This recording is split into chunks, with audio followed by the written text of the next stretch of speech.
adalah salah satu organ terpenting pada tubuh manusia yang merupakan pusat dari sistem saraf. Otak memiliki volume berkisar 1350 cc dan mempunyai 100 juta neuron atau sel saraf. Untuk menunjang fungsinya, fungsi otak adalah salah satunya sebagai pusat regulasi sebagian tindakan yang dialami dan sebagai pusat pengatur organ-organ tubuh, misalnya mengatur kerja, jantung, hati, dan lain-lain. Otak juga merupakan pengendali tubuh. Jika seseorang memiliki otak yang sehat, maka akan mendorong tubuh sehat juga. Namun sebaliknya, jika otak orang dalam kondisi yang tidak sehat, maka itu merupakan penyebab dari segala masalah pada tubuh. Struktur otak manusia terbentuk atas dua sel, yaitu glia dan neuron. Glia adalah sel yang melindungi neuron atau bisa disebut dengan sel pelapis neuron, sedangkan neuron merupakan sel saraf yang membawa segala informasi yang dibutuhkan tubuh ke otak. Neuron membawa informasi tersebut dalam bentuk potensial aksi. Antara neuron yang satu dengan neuron yang lain saling terkait sehingga dapat disarankan sebagai rantai yang tidak pernah putus. Neuron satu akan membawa neuron yang lainnya dengan turut serta membawa bahan kimia yang disebut dengan neuron transmitter. Bagian-bagian otak. Bagian-bagian otak dibagi menjadi 4. Yang pertama yaitu otak besar atau cerebellum, yang kedua itu otak kecil atau cerebellum, yang ketiga itu batang otak, yang keempat itu sistem limbik. Otak yang pertama, otak besar. Sesuai dengan namanya itu otak besar. Otak besar merupakan bagian yang terbesar pada otak. Otak besar merupakan bagian membedakan antara otak manusia dengan otak binatang. Dengan otak besar, manusia mampu berpikir, mengendalikan emosi, berbicara, mengingat, bahkan berbicara. Kecerdasan seseorang juga turut diukur berdasarkan kemampuan otak besar. Otak besar terbagi menjadi beberapa bagian, yaitu yang pertama, lobus frontal. Lobus frontal yaitu bagian otak besar yang menduduki bagian terdepan dari struktur otak besar. Yang kedua, lobus parietal. Lobus parietal adalah bagian otak yang berada di tengah. Lobus parietal berhubungan dengan proses sensorik tubuh berupa tekanan, sentuhan, rabaan, dan lain-lain. Yang ketiga, lobus occipital. Lobus occipital adalah bagian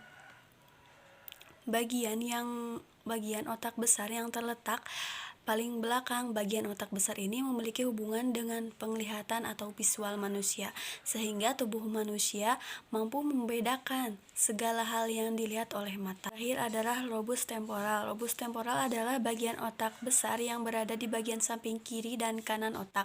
Lobus temporal berhubungan dengan suara atau verbal manusia, sehingga adanya lobus temporal ini manusia dapat berbicara serta membedakan berbagai bahasa yang digunakan. Kedua yaitu otak kecil atau cerebellum. Otak kecil adalah salah satu bagian otak yang berada di bawah lobus occipital. Otak besar tepatnya di bagian belakang kepala berhubungan dengan leher bagian atas. Otak kecil memiliki hubungan dengan fungsi gerakan manusia seperti mengontrol gerakan manusia, mengontrol gerak koordinasi antar otot, mengatur keseimbangan tubuh, dan mengatur sikap dan posisi tubuh. Tanpa ada otak kecil, gerakan manusia menjadi tidak terkoordinasi dengan baik sehingga mengakibatkan seseorang tidak dapat menggunakan otot-ototnya untuk melakukan aktivitas. Yang ketiga itu batang otak. Batang otak adalah bagian yang memiliki peran penting layaknya otak besar dan otak kecil. Batang otak berada di leher bagian atas dan memanjang hingga sampai ke sumsum tulang belakang manusia. Batang otak mengatur fungsi dasar manusia seperti mengatur proses pernafasan, proses denyut jantung, proses kerja ginjal, dan hal lain yang vital bagi manusia. Oleh karena itu, di dalam medis dikenal dengan mati batang otak, yaitu suatu keadaan cederanya batang otak yang mengakibatkan orang tersebut mati biologis. Batang otak terbagi menjadi beberapa bagian lagi, yaitu otak tengah atau mesencephalon. Otak tengah adalah bagian batang otak yang menjadi penghubung antara otak besar dan otak kecil. Otak tengah berhubungan dengan proses penglihatan pada manusia. Yang kedua, medula oblongata.